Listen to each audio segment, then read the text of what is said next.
My goal is to secure more of the organizational contracts that I do, working with organizations, having steady organizations that I'm working with. And then I'm rolling that on. Maybe I'm doing retainer programs with them, or I'm stuck in like 1 to 3 years contracts with them, that sort of thing. Well, with business, as you know, the challenge would be being able to either retain the. Welcome to Career Coaching Secrets, the podcast where we talk with successful career coaches on how they built their success and the hard lessons they learned along the way. My name is Davis Nguyen, and I'm the founder of Purple Circle, where we help career coaches scale their business to $100,000 years, $100,000 months, and even $100,000 weeks.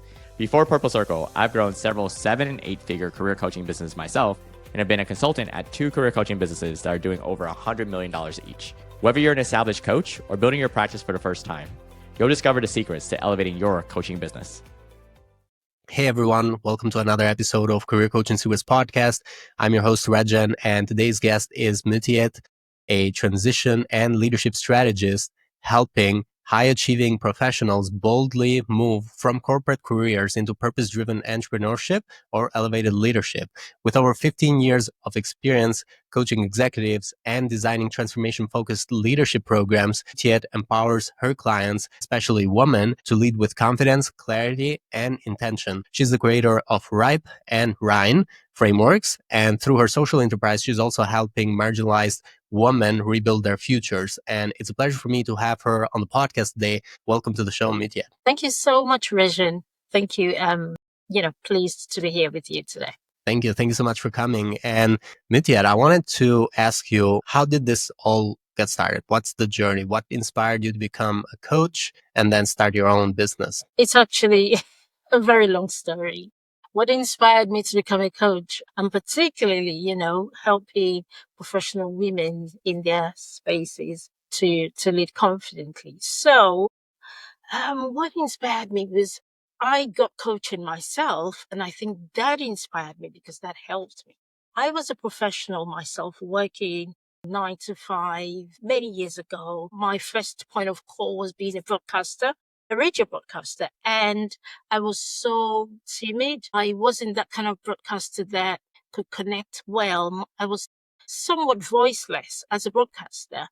So I would read the news, I would do my presentation in the studio. And once that's done, once I'm out in the real world, I completely lost it. I couldn't really talk. I was a shy person. I wasn't making the most of what I was doing at the time. And I moved on from there. I went to another normal corporate environment, and things didn't seem, I was shy. I was always overused, got into burnout and went in hospital and all of those things. It wasn't just the best of things for me. And I was like, how can I help myself? I was writing because I used to write a lot, and I was writing. I had a blog online, and then I saw something about coaching, make the most of your life, or something like that.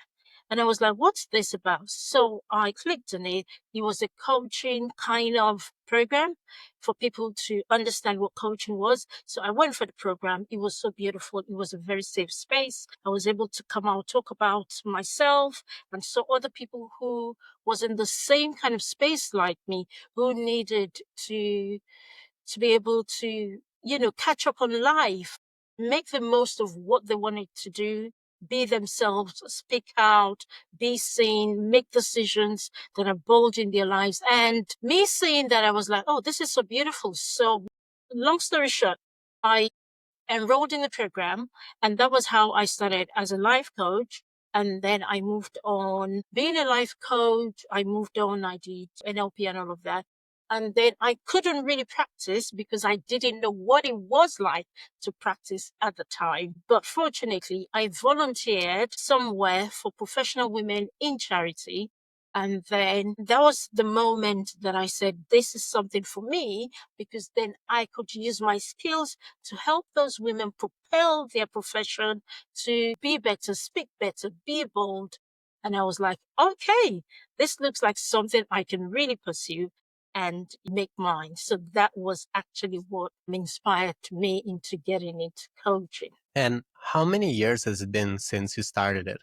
It's about 10 years now. 15 years. That is quite a lot. Working with your clients, having them go through the coaching journey. What is the most rewarding thing about that?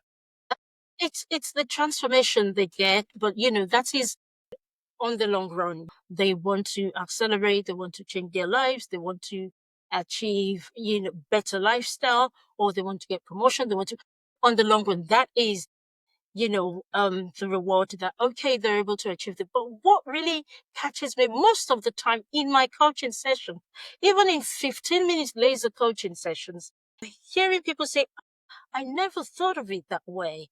The shift in their thinking, their mindset, the shift in how the way they perceive things. And when we talk, they can quickly see a different way to say that is always, it blows me away when, you talk to somebody and say, oh, I never thought of it that way. I really feel good when I hear things like that. And is there a specific audience? What does your ideal client look like? Your ideal client profile look like for anyone who's listening and might fall into that profile?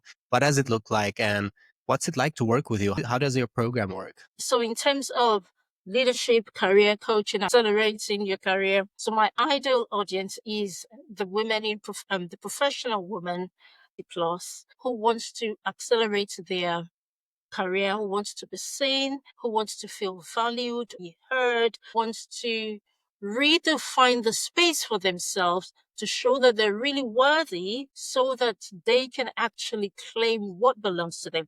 They can claim on their worth. Okay. So anyone who feels like, yes, I want to get more out of this profession. I want to have my voice, own my space, be more confident, lead the team, and stop double guessing whether they're good enough or not. These are the type of people who I like to work with. Ambitious women who really want to lead with confidence and make huge impact. How does the engagement look like when they start working with you? Is it a certain program? Does it have a certain length? How do people generally work with you? So it depends on where they're coming from. It depends on how we meet as well. So sometimes people can work with me one-on-one where they then get shifted into my premium program where I group coach them or I solo coach them depending. And then we have either a 6-week program together where I coach them and then I take them through what it takes, where they are to where they want to be, or they do a 12 weeks program with me. Or sometimes I just have a one-to-one with somebody and then all they need is hopping on my course. I've got, 2 distinct courses. One will take them quite long, the extended course, the Leaders Compass, or they have a shorter version of my course. That's the Corporate Accelerator program. So it depends on their journey and what they really need.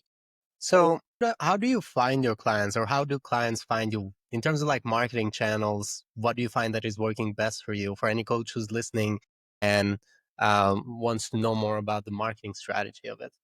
So with the marketing strategy, as I said, when I first started, I didn't even know. I mean, for years, like I just couldn't make money from coaching because what they teach you when you are going through these courses is how to be a coach, but not how to be a business owner running your coaching business. They don't teach you that. No, well, until later. So it's so hard. So for me, it took time, it took experience, and it took a lot of investing in actually building a business. Okay. And over time, I have tried different things. And depending on you, your preference as an individual, different things will work for different people. So for me, in terms of marketing my programs, and I find connecting with people, well, going to places where you can meet those who need your services. For example, going to conferences organized by organizations, industry conferences kind of thing, where you're going to meet professional women attending, where you're going to meet leaders attending. These sort of places allow me to, I do speaking. These sort of places allow me to showcase what I can do, what I have, and get people come talk to me.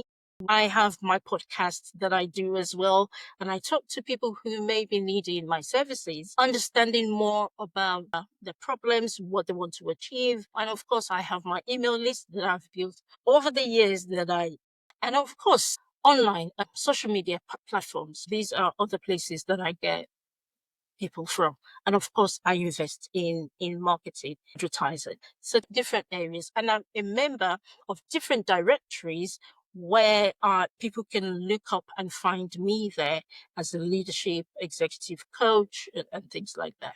The most effective marketing channel for me is speaking engagement. That works the most because most of the time when I go and speak, I get people, a number of people. You could have like 10, 7, 15 people sign up, to get to know you, and then you nurture them from there. So yeah. And speaking, you do these into like live events, local live events, or is it also maybe workshops on Zoom?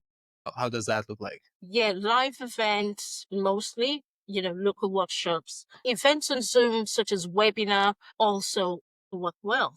I also wanted to dive just a little bit into understanding how your goals look like for the next 1 to 3 years. What are you focusing on achieving for these next 1 to 3 years with the coaching business? My goal is to secure more of the organizational contracts that I do, working with organizations, having steady organizations that I'm working with. And then I'm rolling that on. Maybe I'm doing retainer programs with them, or I'm stuck in like 1 to 3 years contracts with them, that sort of thing.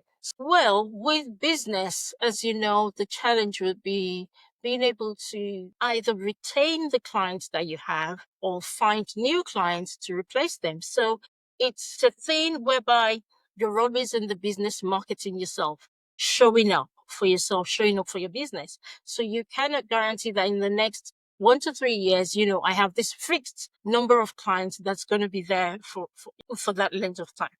The challenge is you have to consistently be visible, consistently be talking to the people that will hire your services, that will take on your services. Just show up.